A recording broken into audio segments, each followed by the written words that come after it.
upon a no-talent time. There are all kinds of gangsters and homies and hoods, and most of them find their home here in the woods. The woods was a great place for G's big and small, but the baddest G was G-Ma, the baddest of all. Yo, yo, yo, yo! They call me G-Ma because I'm the baddest G! These are my woods! They will be mine! Now G-Ma was grandma to one Red Riding Hood, a young up-and-comer G who lived in the woods.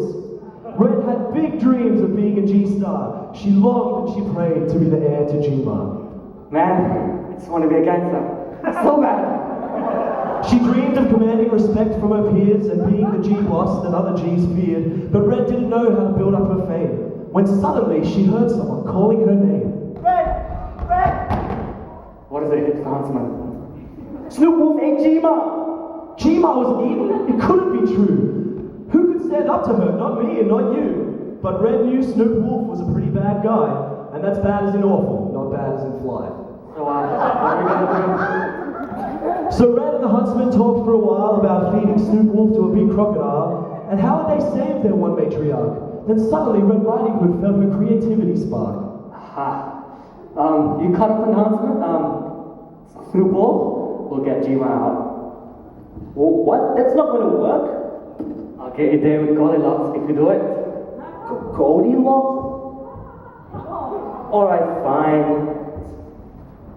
The huntsman was sure, but Red wouldn't listen, and went to win over Goldilocks, whose golden hair glistened.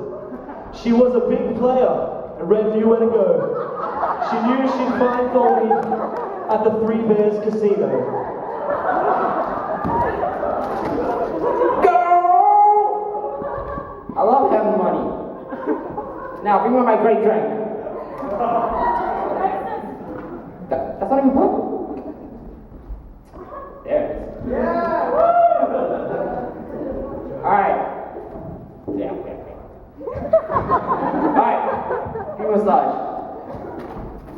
Too hard.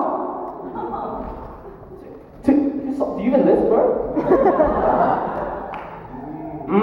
That's just right.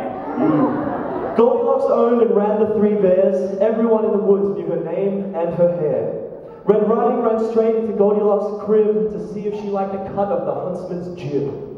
Yo, wanna be Little Red? Red Riding told Goldilocks what's the heezy and that saving her G-Ma would not be easy. She begged and she pleaded for Goldilocks' aid. She had to go out on the huntsman with the huntsman on a date. Huntsman? Ain't nobody got time for that. I guess he's kinda cute though. Whatever, I'll go. Thanks, man.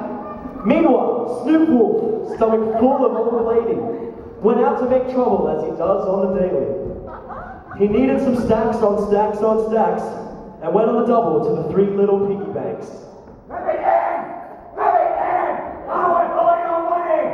Not by your hair on that chin shizzy! The first break was made of CDs by Lil Wayne. The break-in was easy, and Snoop made it rain. The second was made of kicks and snapbacks. Wolf took all the cash, but then stopped in his tracks. What is that stank? The last bank was made of something quite wrong, something that let off a terrible plot. To keep all the cash safe from me and from you, the third and last bank was made out of poo.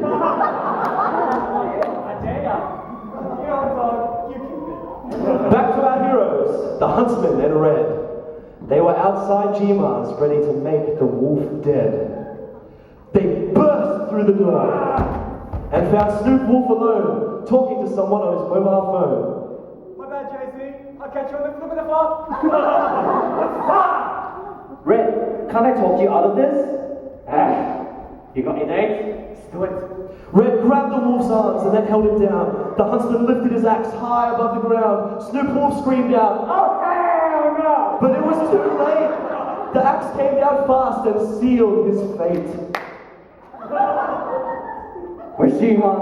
What? You cut me open to get your grandma back? Do anything science, fool? The wolf and his reign of terror were gone. But so too was G-Ma, though her memory lives on. Little Red Riding Hood grieved through her loss, but now these were her woods, and she was their boss. They call me Red Riding Hood, because this is my hood. the moral, the truth is that being a gangster is a waste of your youth. Stay in school. The thug life is built for disaster. And the Powerhouse boys lived happily ever after.